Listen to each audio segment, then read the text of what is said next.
नमस्कार, आप सभी का हार्दिक स्वागत है हमारे YouTube चैनल पर। देवी भक्ति की विशेष पूजा और अर्चना का पर्व नवरात्र 17 अक्टूबर 2020 दिन शनिवार से शुरू हो रहा है। यह पर्व 25 अक्टूबर तक चलेगा।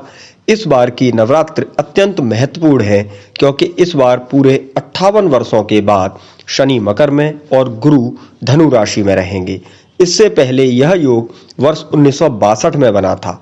तो आइए जानते हैं इस नवरात्र में 9 देवी के 9 स्वरूप क्या क्या हैं। वीडियो शुरू करने से पहले आप सभी चैनल को सब्सक्राइब कर लें, बेल आइकन प्रेस कर दें जिससे आगे आने वाली इसी तरह की वीडियोस आपको मिलती रहें। माँ दुर्गा का पहला स्वरूप शैलपुत्री है। पर्वतराज हिमालय के यहाँ पुत्री के रूप में उत्पन्न होने के कारण इनको शैलपुत्री कहा गया।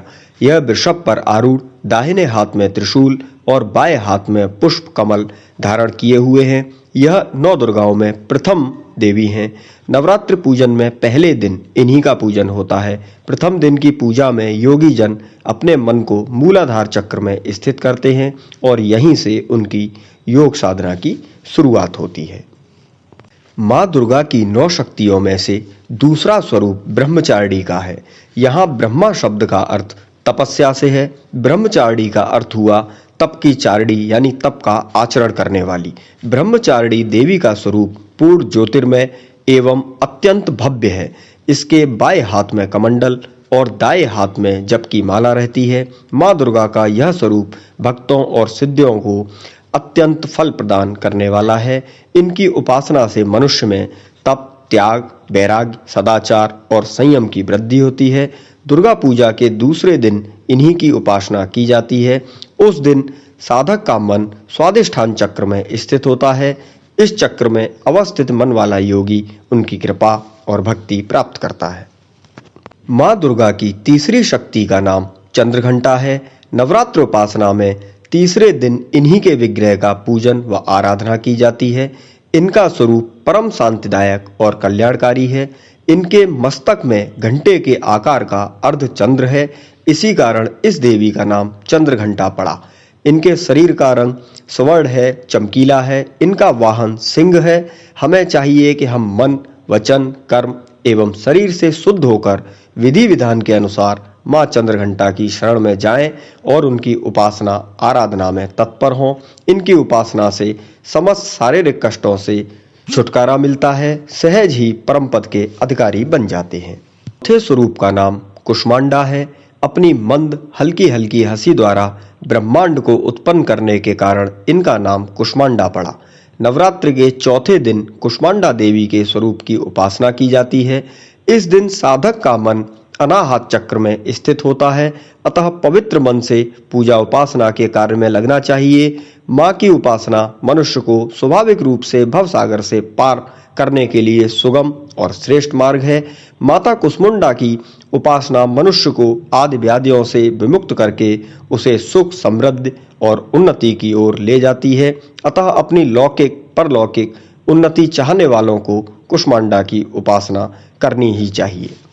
माँ दुर्गा के 5वें स्वरूप को स्कंद माता कहा जाता है। ये भगवान स्कंद कुमार कार्तिकेय के नाम से भी जाने जाते हैं। इन्हीं भगवान स्कंद अर्थात कार्तिकेय की माता होने के कारण माँ दुर्गा के इस 5वें स्वरूप को स्कंद माता के नाम से जाना जाता है।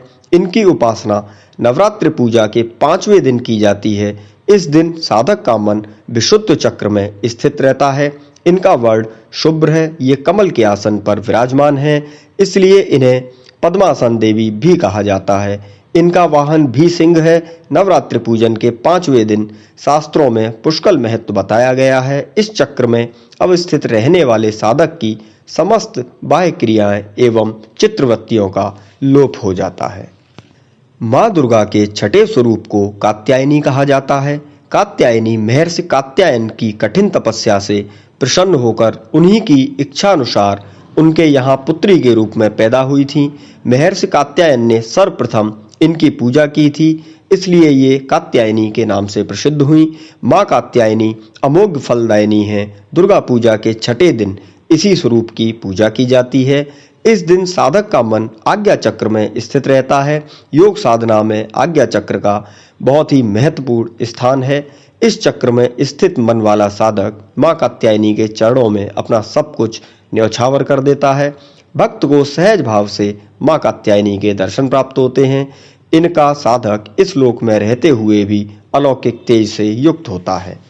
मां दुर्गा के 7वें स्वरूप को कालरात्रि कहा जाता है। मां कालरात्रि का स्वरूप देखने में अत्यंत भयानक है, लेकिन सदैव शुभ फल देने वाली देवी मानी जाती हैं, इसलिए इन्हें शुभंडकारी भी कहा जाता है। दुर्गा पूजा के सप्तम दिन मां कालरात्रि की पूजा का विधान है।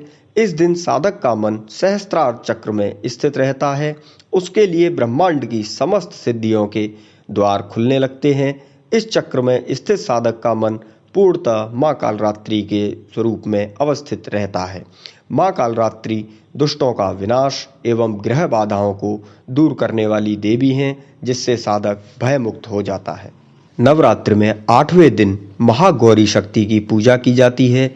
नाम से प्रकट है कि इनका रूप पूर्णतः गौरवर्ण है। इनकी उपमा शंख, चक्र और कुंद के फूल से दी गई है। अष्टवर्षा भवेद गौरी, यानी इनकी आयु 8 साल की मानी गई है।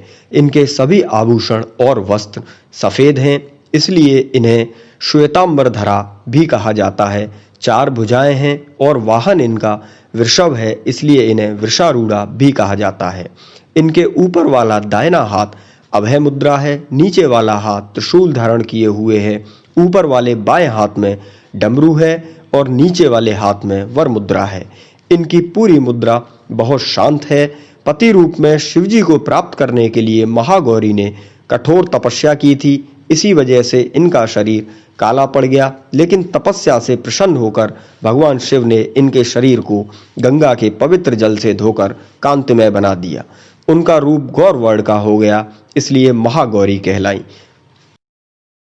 नवरात्र के 9वें दिन मां सिद्धिदात्री की पूजा का विधान है। भगवान शिव ने मां सिद्धिदात्री की कृपा से ही 8 सिद्धियों को प्राप्त किया था। इन सिद्धियों में अणिमा, महिमा, गरिमा, लघिमा, प्राप्ति, प्राकाम्य, ईशित्व और वशित्व शामिल हैं। इन्हीं माता की वजह से भगवान शिव को अर्धनारीश्वर नाम मिला, क्योंकि सिद्धिदात्री के कारण ही शिव जी का आधा शरीर देवी का बन गया। हिमाचल का नंदा पर्वत इनका प्रसिद्ध तीर्थ स्थल है। मान्यता है कि जिस प्रकार देवी की कृपा से भगवान शिव को 8 सिद्धियों की प्राप्ति हुई थी, ठीक उसी तरह इनकी उपासना करने से अष्टसिद्धि, नवनिधि, बुद्धि और विवेक की प्राप्ति होती है। घी का दीपक जलाने के साथ साथ मां सिद्धिदात्री को कमल का फूल अर्पित करना शुभ माना जाता है। इसके अलावा जो भी फल या भोजन मां को अर्पित करें, वो लाल वस्त्र में लपेट कर दें। निर्धनों को भोजन कराने के बाद ही खुद भोजन करें।